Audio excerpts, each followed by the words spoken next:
నా పేరు శేషాచార్యులు, శృంగారం శేషాచార్యులు అంటారు. జియాగూడ రంగనాథ స్వామి క్షేత్రము 400 సంవత్సరాల చరిత్ర గల క్షేత్రం. ఇది 170 సంవత్సరాలుగా మా శృంగార వంశం వారి ఈ యొక్క క్షేత్రంలో స్వామివారికి సేవలు అందిస్తూ వస్తున్నారు. ఇది రామానుజుల వారు, వానమామల పీఠం వారు, రామానుజుల వారు 27వ పీఠం వారు ఈ యొక్క దేవాలయాన్ని ఇక్కడ నిర్మించారు. ఇక్కడ రంగనాథ పెరుమాళ్ళలో ఇక్కడ వెలిసిన పెరుమాళ్ళు ఆయన. చాలా గొప్ప చరిత్ర గల దేవాలయము.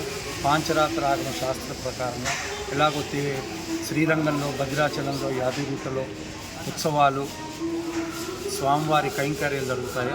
అలాగే శాస్త్రోక్తంగా ఇక్కడ కూడా షెడ్ బేరీలు అంటే 6 విగ్రహాలతో కూడినటువంటి స్వామి సేవ ఉంటుంది ఇక్కడ. మరి ఇక్కడ భక్తులు కోరిన కోరికలను నెరవేరుతాయి. ప్రతి శుక్రవారం ఇక్కడ అమ్మవారి అభిషేకంలో ఎవరైతే భక్తులు పాల్గొంటారో 16 వారాలు వారికి సంతానం లేని వారి సంతానము, పెళ్లి కాని కలిగిన కన్యలకు పెళ్లి కూడా జరుగుతుందని ఒక శాస్త్రం ఉంది. చాలామందికి నమ్మకం కూడా, ఎంతోమందికి అలా వారికి ఫలితం దక్కింది. ఒక క్షేత్ర మహత్యం అదేను. ఇక్కడ ముఖ్యంగా శ్రీరంగ పుష్కరిణి ఉంది. ఎవరైనా దర్శనానికి వస్తే పుష్కరిణి దాటే, పుష్కరిణి నుంచి నడుస్తూనే దేవాలయంలోకి వస్తారు. ఎలాగైతే మనము యాత్రలకు వెళ్తే నది దాటి స్వామి దర్శనం చేసుకుంటామో, అలా ఇక్కడ శ్రీరంగ పుష్కరిణి దాటి స్వామి దర్శనం చేసుకుంటాము. ఇక్కడ ఈ యొక్క దేవాలయ విశేషం ఇది.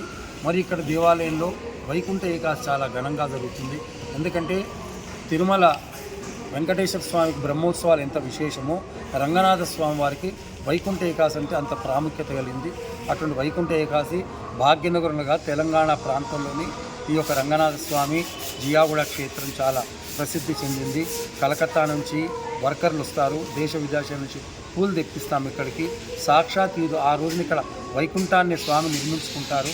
గరుడ వాహనం పైన స్వామిని ఊరేగిస్తూ ఈ రంగనాథ నగర్ పురవీధుల్లో స్వామికి అందరికీ దర్శనమిస్తారు. వైకుంఠ ద్వారాలు తెరుచుకొని అటు పిమ్మట పొద్దున 7 గంటల నుంచి రాత్రి 1 గంట వరకు స్వామివారి దర్శనాలు ఉంటాయి.